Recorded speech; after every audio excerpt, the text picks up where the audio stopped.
আমরা এখনো ওইরকম নিশ্চিত না, টিভিতে দেখেছি, তার কোনো ছবি আমরা দেখতে পারি নাই।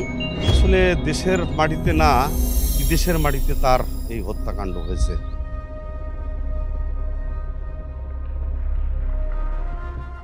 ঝিনাইদহ ৪ আসনের এমপি আনারুল আজিম আনার গুম হয়েছেন না খুন হয়েছেন, এমন প্রশ্ন অনেক আগে থেকেই ছিল।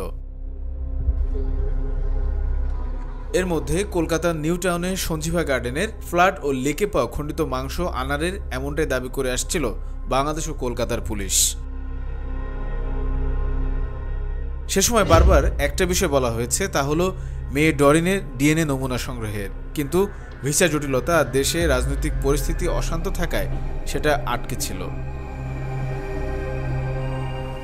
পরিশেষে ২০২৪ সালের নভেম্বর মাসের শেষ দিকে ডরিন কলকাতায় যান। সে সময় তার ডিএনএ নমুনা নেওয়া হয়। তারপর আনারের খণ্ডিত অংশের থেকে সংগৃহীত নমুনার সাথে যাচাই বাছাই করা হয়।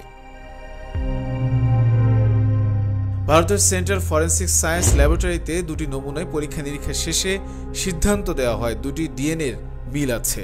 এরপরই কলকাতার সিআইডি নিশ্চিত করে সাবেক এমপি আনারকে হত্যা করা হয়েছে।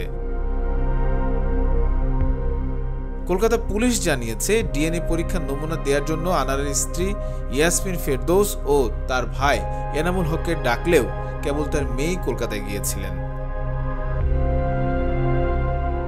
এরপর তার মরদেহ খণ্ডিত করে বিভিন্ন স্থানে ফেলে দেয় ঘাতকরা। ডিএনএ রিপোর্টের বিষয়ে ভারতের একাধিক গণমাধ্যম প্রথম খবর প্রকাশ করে।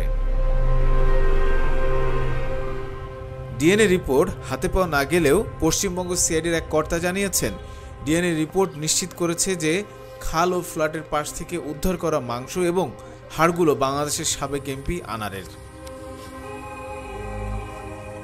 ২০২৪ সালে চুয়াডাঙ্গার গেদে সীমান্ত দিয়ে ১২ মে পশ্চিমবঙ্গে যান ঝিনাইদহের সাবেক এমপি আনারুল আজিম আনার। সেদিন সন্ধ্যায় কলকাতায় তার পারিবারিক বন্ধু গোপাল বিশ্বাসের সঙ্গে দেখা করেন। পরদিন ১৩ মে চিকিৎসক দেখাতে হবে জানিয়ে দুপুর ১:৪১ গোপালের বাড়ি থেকে বের হন আনার।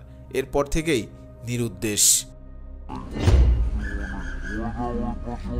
এর মধ্যে পরিবারের পক্ষ থেকে দুদেশের থানা পুলিশ এক করে সন্ধান শুরু হয় আনারের। ২২ মে ভারতের সংবাদ মাধ্যম এনডিটিভির খবরে বলা হয়, কলকাতার নিউ টাউনের সঞ্জীভা গার্ডেনের একটি ফ্ল্যাটে এমপি আনারকে টুকরো টুকরো করে খুন করা হয়েছে। কলকাতা পুলিশ অভিযান চালিয়ে সঞ্জীভা গার্ডেনের সেপটিক ট্যাঙ্ক থেকে প্রায় ৪ কেজি মাংস উদ্ধার করে। ঘাতকরা সঞ্জীভা গার্ডেনের ফ্ল্যাটে এমপি আনারের মরদেহ টুকরো টুকরো করে টয়লেটে ফ্লাশ করেছেন। এছাড়া শরীরের হাড় কলকাতার ভাঙ্গারের বাগজোলা খালের বিভিন্ন স্থানে ফেলে দেয়। ২২ মে রাজধানীর শেরেবাংলা নগর থানায় খুন করার উদ্দেশ্যে অপহরণের অভিযোগে একটি মামলা হয়। সে মামলায় ইতিমধ্যে বেশ কয়েকজনকে গ্রেপ্তার করেছে পুলিশ। হত্যার মাস্টারমাইন্ড বলা হয়েছে যাকে, সেই আখতারুজ্জামান শাহীন বাংলাদেশের বেসরকারি একটি টেলিভিশনে নিজেকে নির্দোষ দাবি করে বক্তব্য দেন। কলকাতা পুলিশ এই হত্যাকাণ্ডের ঘটনায় দুজনের বিরুদ্ধে আদালতে চার্জশিটও দিয়েছে। এদিকে মামলায় বাংলাদেশে গ্রেপ্তার ৭ আসামির মধ্যে ৬ জন আদালতে স্বীকারোক্তিমূলক জবানবন্দি দিয়েছেন। অপরদিকে এই মামলায় দায় স্বীকার না করায় ঝিনাইদহ জেলা আওয়ামী লীগের সাধারণ সম্পাদক সাইদুল করিম মিন্টুকে রিমান্ড শেষে কারাগারে রাখা হয়েছে।